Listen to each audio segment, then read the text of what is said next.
Hi అండి. ఈరోజు నేను చికెన్ పకోడీ చేయబోతున్నాను. చికెన్ బాగా కడిగి పెట్టుకున్నాను.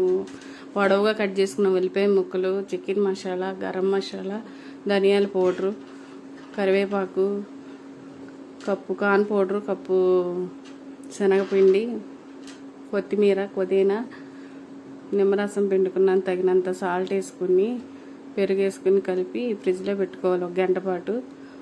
గంట అయినాక మసాలా పట్టిద్దండి చికెన్కి బాగా. బాండీ పెట్టుకొని ఆయిల్ పోసుకొని ఆయిల్ ఎక్కాక పకోడీలు వేసేసుకోవడమే. బాగా ఫ్రై అయినాక తీసుకుని టేస్ట్ చాలా బాగుందండి. మీరు కూడా ట్రై చేసి చూడండి. ఎమ్మీగా ఉంది, సూపర్గా కుదిరింది. ఈరోజు మా సండే స్పెషల్ ఇదండి. మీ ఇంట్లో మీ సండే స్పెషల్ ఏంటండి?